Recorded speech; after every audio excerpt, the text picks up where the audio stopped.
Olá, pessoal. Daremos sequência ainda ao estudo do alistamento eleitoral. Nós já nos aproximamos da parte final dessa disciplina, é um assunto relativamente extenso, porém importante. Nesta videoaula nós começaremos a tratar dos delegados perante o alistamento, e daí vamos vendo vários assuntos menores, por exemplo, o batimento, por exemplo, a parte de acesso ao cadastro eleitoral, mas são assuntos que possuem, dentro das diversas questões que trazem, são tratadas na resolução, que é um diploma bastante técnico, nós temos ali alguns assuntos que têm alguma importância para a prova, ok? Será mais dinâmico e não será tão aprofundado quanto nós vimos lá na parte na parte dos procedimentos, alistamento, transferência, segunda via, mas também é importante para a prova, ok? Vamos lá para os slides, começando com assuntos delegados perante o alistamento eleitoral. Em relação aos delegados perante o alistamento, nós trazemos para vocês um esquema. Esse esquema aqui sintetiza o que você vai precisar saber a respeito dos delegados de partidos políticos perante o alistamento eleitoral. Como nós já estudamos, o partido político ele é fundamental. Dentro da estrutura democrática, dentro da estrutura eleitoral. Prevê a resolução que todos os procedimentos de alistamento eles podem ser acompanhados, pessoal, por delegados credenciados pelos partidos políticos. O que prevê a legislação? Que esses delegados eles poderão acompanhar lá os procedimentos, quando há período de alistamento, quando está ali perto do final do cadastro eleitoral, que tem bastante movimento, esses delegados podem transitar ali junto aos servidores no trabalho para acompanhar, claro, de uma forma discreta, para acompanhar os trabalhos desempenhados pelos servidores eleitorais. A primeira informação importante, e que por vezes acaba nos pegando aqui, é o número de delegados cadastrados. Cada partido político poderá cadastrar 3 delegados perante as zonas eleitorais e 2 delegados de partido perante os TRS para acompanhar os trabalhos, ok? Essa é a primeira informação. Cuidar para não confundir. São 3 perante uma zona e 2 perante o TRE. De toda forma, embora possam ser cadastrados 3 ou 2 delegados, eles poderão atuar apenas um por vez.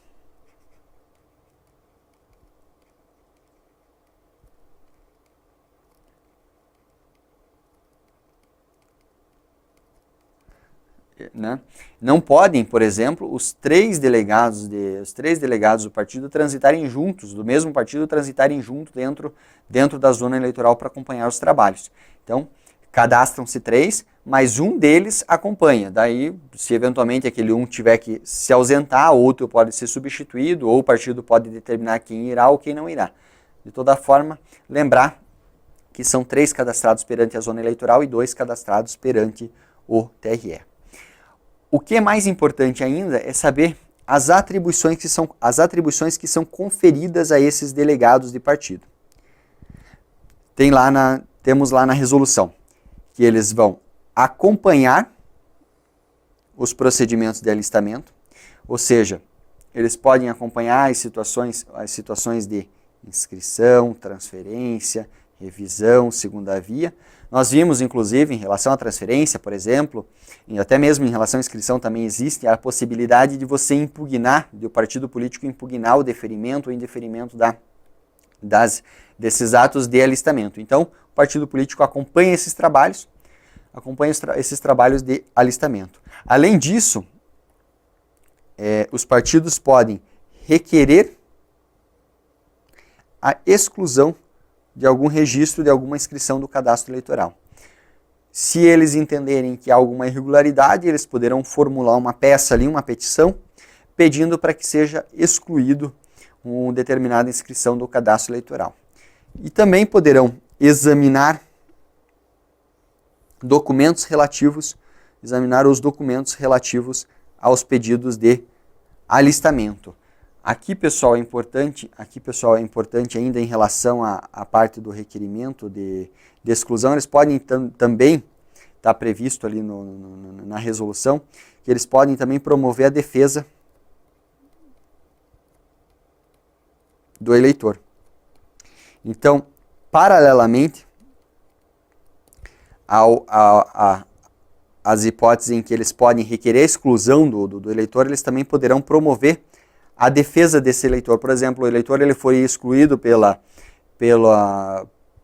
enfim, num procedimento de cancelamento, alguma coisa, ele foi indeferida a transferência, houve o cancelamento, a exclusão do cadastro eleitoral dele, poderá o partido político promover a defesa desse eleitor, ou se for deferido, ou se ele constatar alguma irregularidade, ele pode requerer exclusão. Ok? Então, retornando agora à última hipótese ali.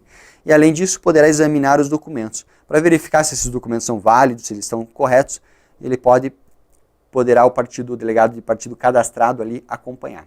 Ou seja, de uma forma simples, esses delegados cadastrados ali perante o alistamento, eles acompanham os procedimentos e acompanham os trabalhos exercidos junto na Justiça Eleitoral, lembrando que eles podem cadastrar 3 perante a zona eleitoral, 2 perante o TRE para as atribuições que nós elencamos aqui. Relação aos delegados de partido é isso, e nós já partimos na sequência para um assunto um pouco mais relevante, que também é importante aqui, um pouco mais complexo, que é o estudo das hipóteses de cancelamento e de exclusão. Aqui, pessoal, em relação às hipóteses de cancelamento e de exclusão do título eleitoral, a doutrina critica bastante a nomenclatura utilizada que é utilizada dentro da resolução. Nota-se que a resolução, às vezes, ela confunde a hipótese de cancelamento com a hipótese de exclusão. Qual que seria a ideia geral? O cancelamento ele não teria um caráter definitivo, ele seria provisório, haveria digamos assim, se assemelharia a uma hipótese de suspensão da inscrição eleitoral. Já a hipótese de exclusão, ela seria uma forma que você retiraria a inscrição de todo o sistema, se expurgaria todos aqueles dados do sistema do cadastro eleitoral. Então, o cancelamento ele seria com caráter provisório e a exclusão de forma definitiva. O que a doutrina diz? A primeira crítica dos pensadores de direito eleitoral. Não faz sentido hoje se falar em cancelamento e em exclusão, porque tanto numa situação quanto na outra, o eleitor, de certa forma, ele poderia reabilitar a sua inscrição eleitoral, de forma que eles entendem que o mais correto seria você falar em suspensão da inscrição perante o cadastro. Houve perda dos direitos políticos, portanto, houve perda dos direitos políticos do eleitor.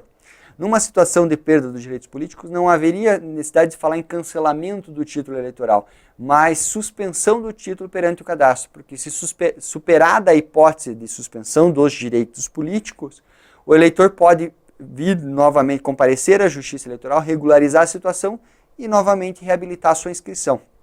De toda forma, as provas, elas nesse intuito de seguir a literalidade da resolução e do Código Eleitoral no que diz respeito a essa matéria, elas utilizam a expressão, utilizam por vezes as expressões, elas procuram distinguir as hipóteses de cancelamento e de exclusão.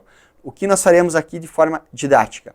Nós vamos seguir a literalidade, mas vocês tenham em mente que essa distinção ela não é técnica. Então, às vezes, poxa, você vai falar, não, mas aqui vai ser só cancelada. Sim, ela só vai ser cancelada porque a resolução diz que é cancelada, porque o Código Eleitoral diz que é cancelada. Então, não se apeguem muito a raciocinar nisso e memorizem mais como que a legislação traz o assunto, ok? Vamos lá para os slides novamente. Aqui, primeiramente, nós vamos distinguir, portanto, de acordo com a legislação, o que seria cancelamento e o que seria exclusão. Vejamos. O cancelamento, no cancelamento da inscrição, a inscrição ela permanece inativa no cadastro. Ou seja, haveria uma suspensão da inscrição dentro do cadastro eleitoral. Já na hipótese de exclusão, a inscrição eleitoral ela é expurgada do sistema. A ideia é de que ela fosse retirada do sistema. Então, lá no cancelamento, a inscrição ela permanece dentro do cadastro eleitoral, mas ela permanece numa situação inativa. Já na exclusão, segundo o Código Eleitoral e segundo a resolução, é retirada toda a informação de dentro do cadastro eleitoral, ok? Procurem memorizar o conceito nesse sentido, né? Qual que é a diferença maior trazida aqui, a outra diferença importante trazida pela legislação. No cancelamento, o cidadão poderá comparecer para regularizar a situação e ele permanece com o mesmo número. Ou seja, se ele tinha um número, isso é a regra, ele permanece com o mesmo número. Agora, na hipótese de cancelamento, como a expurgada, na hipótese de exclusão, como a inscrição ela é expurgada do sistema, o cidadão e o número que ele tinha poderá ser reutilizado, enfim, será atribuído um novo número de inscrição para o eleitor. Ok? Então, distinção. No cancelamento permanece inativa a inscrição eleitoral, e daí o cidadão, quando ele vai à Justiça Eleitoral para regularizar a situação, ele receberá o mesmo número com a regularização. Já na hipótese de exclusão, a inscrição será expurgada e será atribuído um novo número para um novo número de inscrição eleitoral, ok? Mais importante que saber a distinção de cancelamento e exclusão é saber em quais hipóteses será operada a exclusão e quais hipóteses será operada o cancelamento da inscrição eleitoral. Vejamos lá, vamos iniciar pela exclusão, que traz apenas uma única hipótese. Dentro da legislação vem previsto o seguinte, que ocorrerá a exclusão após 6 anos do cancelamento da inscrição eleitoral. Essa é a única hipótese prevista, ou seja, se está cancelado o título, passa-se 6 anos, os dados serão expurgados do sistema. Já as hipóteses de cancelamento são 5, pessoal. Muito importante memorizá-las. A primeira delas é se o sujeito entrar numa situação de inalistabilidade. Se o cidadão for inalistável, será cancelado o seu título, ok? Nós já estudamos esse instituto. Ausência de domicílio eleitoral. Se o sujeito não tiver um domicílio eleitoral, não conseguir comprovar o domicílio eleitoral. É difícil acontecer, mas poderá também, porque a gente viu que o domicílio eleitoral possui uma interpretação ampla. Na sequência, suspensão ou perda dos direitos políticos. Aqui está, pessoal, a maior hipótese de cancelamento. O sujeito ele perde os direitos políticos ou há suspensão dos seus direitos. Também será cancelado a inscrição eleitoral. Quando verificar a hipótese de pluralidade de inscrição eleitoral, ou seja, nas hipóteses de duplicidade ou pluralidade de inscrição, haverá o cancelamento uma delas permanecerá com o eleitor e as demais serão canceladas, ok? E também no caso de falecimento do eleitor, há o cancelamento da inscrição, ok? Estas são as hipóteses, pessoal, de cancelamento e de exclusão. Na sequência, é importante nós memorizarmos também quem são os legitimados para requerer o cancelamento da inscrição eleitoral. Vejamos, o juiz eleitoral, como se trata de um procedimento administrativo eleitoral, o juiz pode agir de ofício. Nós temos que lembrar sempre assim, que toda vez que se tratar de um ato jurisdicional, o juiz ele tem que ser provocado. Isso para a justiça eleitoral é bem importante. Quando se tratar de um procedimento administrativo, permite-se ao juiz agir de ofício. Dessa forma, o juiz, a manutenção do cadastro eleitoral, a manutenção da rigidez e da regularidade do cadastro eleitoral é um procedimento de cunho administrativo, o juiz eleitoral ele é um dos legitimados, então, para fazer o cancelamento. Também é legitimado aqui para requerer o cancelamento o delegado de partido. Nós devemos lembrar que os delegados de partido eles atuarão no procedimento, atuarão no controle dos procedimentos de alistamento e o próprio eleitor. Tá? Então, memorizem aqui as 3 situações. Juiz eleitoral, delegados de partido e o eleitor. Na sequência, nós vamos analisar também aqui a ordem de cancelamento. Isso aqui é pouco confuso, porque uma hora uma hora a resolução fala de uma forma, uma hora o Código Eleitoral traz algumas hipóteses e tal, mas para fins de prova, nós temos que memorizar o seguinte, que há cinco situações aqui que elas devem ser observadas em ordem para o cancelamento cancelamento da inscrição eleitoral. Essa ordem será utilizada quando? Quando houver a constatação de duplicidade,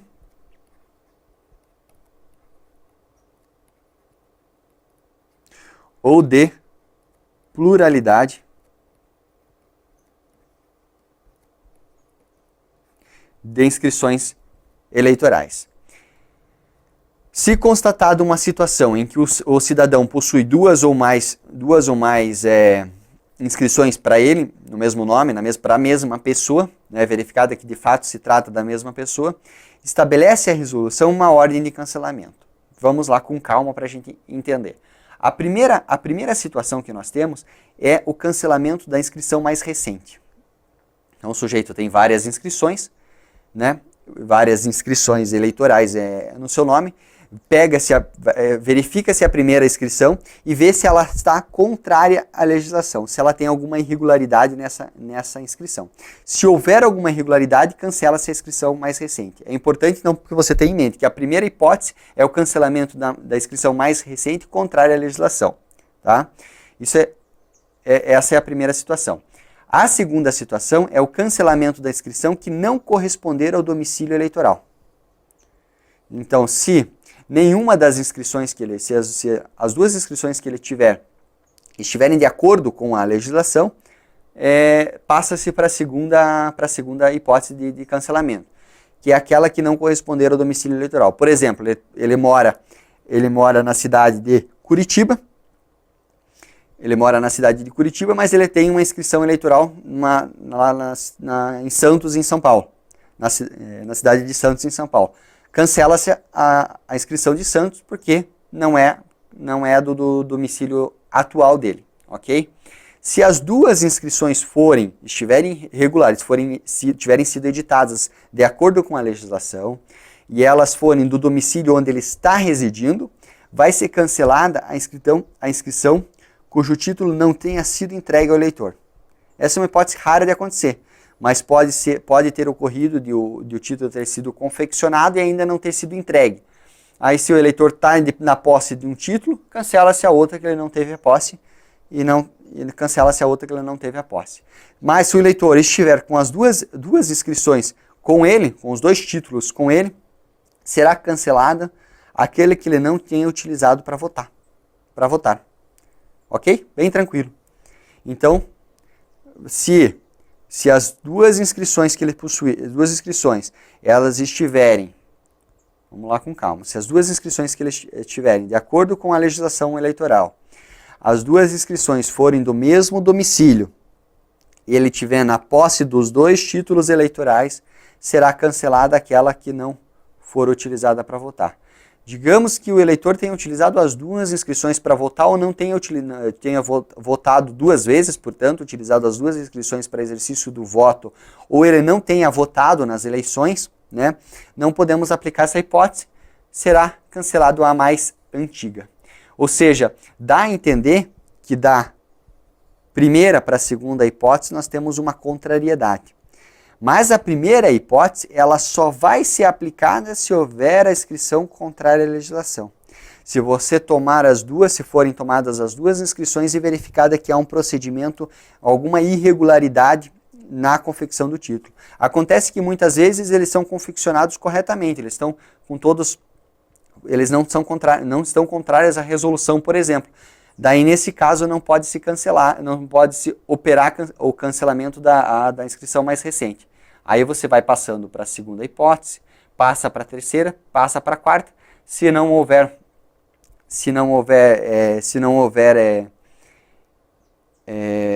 nenhuma das quatro opções forem aplicáveis ao caso, cancela-se a inscrição mais antiga, ok? Então, memorizem essa ordem, esses 5 itens que nós trazemos aqui para vocês.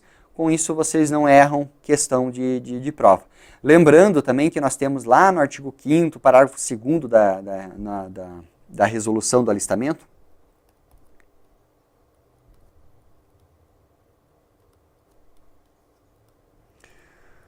Uma situação que vai tratar do cancelamento na hipótese de transferência. Aquele dispositivo lá, ele é incompleto.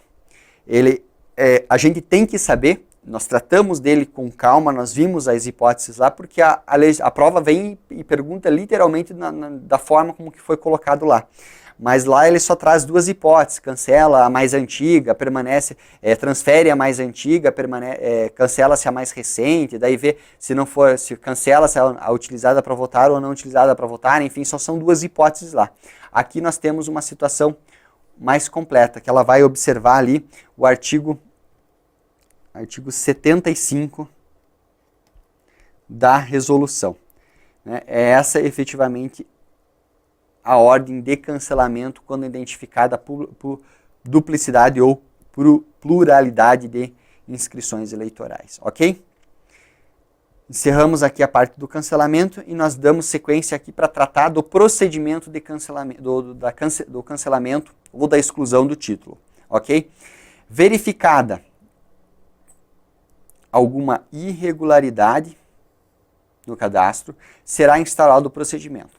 Ou seja, se for verificada alguma situação que possa gerar o cancelamento ou a exclusão do título, inicie-se um procedimento administrativo para aferir se de fato é a hipótese de cancelamento ou se de fato é a hipótese de exclusão.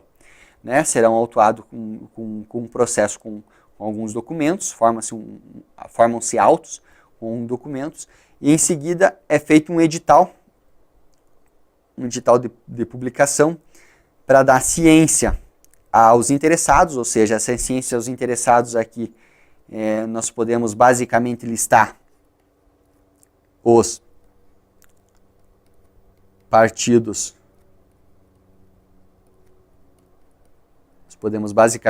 aqui os partidos políticos, o próprio eleitor, que é o interessado direto, inclusive o Ministério Público, dá-se ciência para que esses interessados possam acompanhar o procedimento ou apresentar recurso ou impugnação.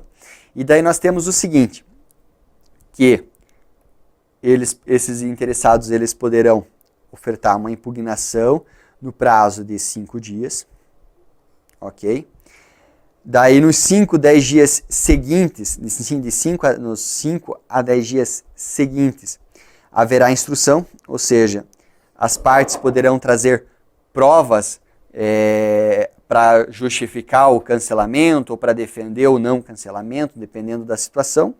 O juiz eleitoral proferirá uma decisão no prazo de 5 dias e ainda é possível a hipótese de recurso ao TRE no prazo de 3 dias. Nós não encontramos muitas questões tratando desse procedimento, mas aqui de forma sintética nós trazemos a regulamentação de todo o procedimento de uma forma bem simples para que você tenha a ideia de que realmente há toda uma estrutura de defesa, há a publicidade para que o processo possa ser acompanhado pelos partidos políticos e pelo Ministério Público, para que o eleitor possa se defender, para que ele possa apresentar sua documentação. Aí não é esse cancelamento, ele não se opera em regra, ele não vai se operar na verdade de forma automática, ele há todo esse procedimento aqui. Dessa forma, pessoal, nós encerramos aqui o estudo do cancelamento da instrução. Nós vimos, conforme eu ressaltei para vocês, a resolução ela não é técnica, ela trata do assunto de uma forma bastante confusa, ora falando em cancelamento, ora falando em exclusão. Por isso nós tentamos, com base na legislação, estabelecer os 2 parâmetros lá que nós vimos naquela distinção inicial, que é a possibilidade de você reutilizar um número no cancelamento, que não pode ocorrer na hipótese de exclusão, que seria uma forma de expurgar do sistema. O cancelamento, a inscrição, ela permanece no sistema, porém de forma inativa. Mais importante do que isso é vocês lembrarem da distinção das hipóteses em que ocorre o cancelamento e saber que a exclusão ela só vai ocorrer depois que houver 6 anos do cancelamento, ou seja, a exclusão é uma única hipótese, já no cancelamento nós temos 5 hipóteses, memorizar aquelas 5 hipóteses é fundamental para a prova. E depois lembrar quem são os legitimados, o juiz que pode agir de ofício, os partidos políticos e o eleitor, eles são legitimados a requerer o cancelamento ou a exclusão do eleitor. E lembrar da ordem de cancelamento conforme nós trouxemos lá aqueles 5 itens que observa o artigo 75 da resolução. Em relação ao procedimento, vocês dão uma rápida acompanhada, não é necessário aprofundar um pouco mais, ok?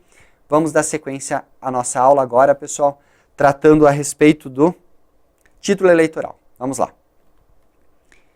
Em relação ao título eleitoral, nós já estudamos lá na parte do código algumas informações.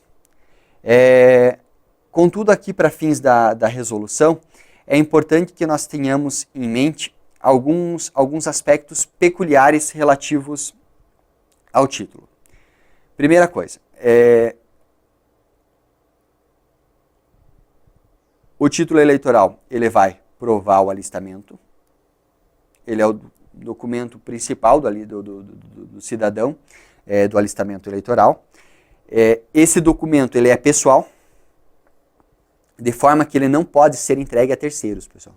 Aqui é importante porque é o seguinte, nós temos no Código Eleitoral um dispositivo que prevê a possibilidade de que o título seja entregue, seja retirado por terceiros mediante procuração.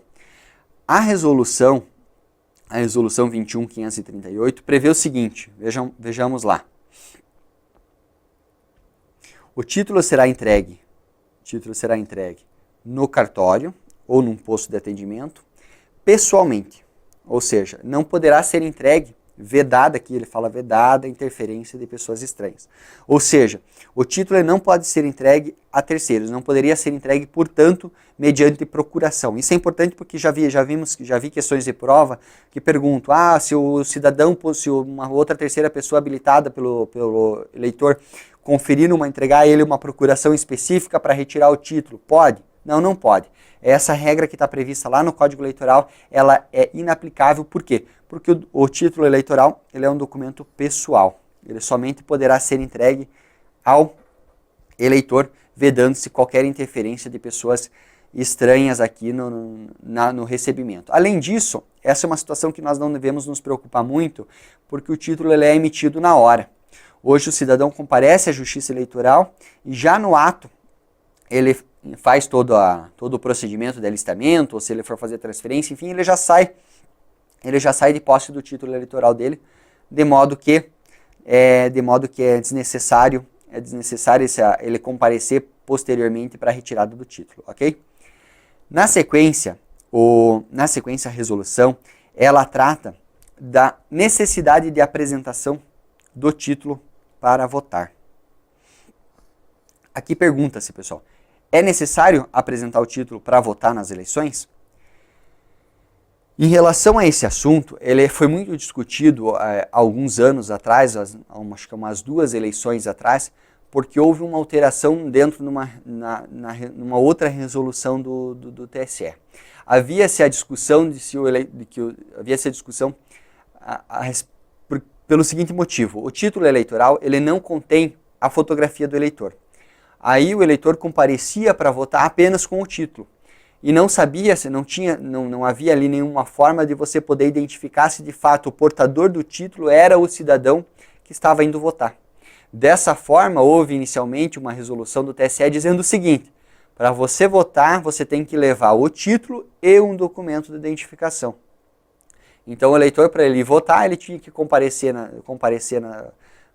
no local de votação com o título eleitoral, que é o principal documento da Justiça Eleitoral, e também com o documento de identificação. Esse assunto foi bastante contestado, e daí ele foi levado a julgamento perante o TSE, e depois, posteriormente, ele foi levado à análise perante o STF. E o STF entendeu o seguinte, que não se pode exigir do eleitor que ele compareça perante o local de votação nos dias das eleições com esses 2 documentos. E o STF disse o seguinte, que de fato é importante se provar que é o eleitor efetivamente que está votando, por isso ele pode comparecer para votar apenas com o documento de identificação. Dessa forma, o eleitor ele pode chegar para votar atualmente apenas com o RG, desde que ele saiba qual que é a sessão eleitoral dele, qual é o local de votação e qual qual é a seção dentro desse local de votação, simplesmente com o RG o cidadão pode votar. Não é necessário que ele vá com o RG e que ele vá com o título também, ok? Desde que ele se identifique, que ele comprove ali, apresente um documento de identificação dizendo que é ele de fato, por exemplo, a CNH ou o RG, ele poderá votar se ele souber qual é a seção dele, qual é a seção e qual o local de votação dele, ok? Vamos lá para o slide ver isso de forma organizada. Então, para votar, exige-se a apresentação de um documento com foto, apenas. Destaque-se aqui que não é necessário você apresentar obrigatoriamente o título, né? Ou seja, não é obrigatório comparecer com o título e com o documento. Ele pode apresentar apenas o documento. De toda forma, é importante destacar que então, dessa forma a gente pode afirmar que eu concluí que o título ele é dispensável no dia das eleições para o exercício do voto, desde que o eleitor saiba qual é a sessão e qual o local de votação em sessão. Porque não tem, né, enfim, não tem no RG, não tem como se pesquisar ali na hora, se procurar, não ser olhar as listagens, não vai ter como descobrir qual que é a sessão eleitoral ali do cidadão. Ele deve saber qual que é a sessão dele, ok? Vamos em frente. A resolução, ela traz ainda uma série de informações que devem constar do título eleitoral. Eu sugiro a vocês, eu entendo que não é necessário você memorizar essas informações. Contudo, se você ler de forma atenta, você facilmente poderá identificar se vier alguma coisa muito diferente em prova e saber que está errado. Né? Eu não conheço alguma questão que cobre. Uma informação, quais das alternativas abaixo traz uma informação que não necessita constar do eleitoral, não necessita constar do título eleitoral. De toda forma, vamos ver rapidamente quais são essas informações previstas na resolução. Né? Se você tiver dúvida, você pode acompanhar com o teu título em mãos. Veja lá.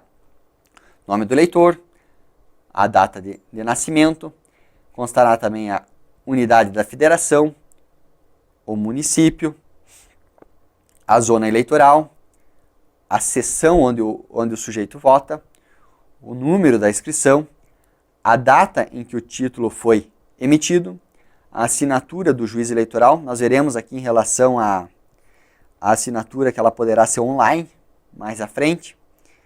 A assinatura do eleitor ou a impressão digital do seu polegar, caso ele não seja alfabetizado. E, se for o caso, a expressão segunda via, quando houver extravio do título. Ok? Essa é a lista de informações, são bastante informações, mas elas são várias as informações, mas elas são bastante lógicas, pessoal. Ok? Em razão do adiantado aqui já desta videoaula, nós já extrapolamos os nossos 30 minutos, nós vamos encerrar essa videoaula aqui e nós daremos sequência na próxima, tratando ainda do tema título eleitoral na resolução 21.538. Até lá, pessoal.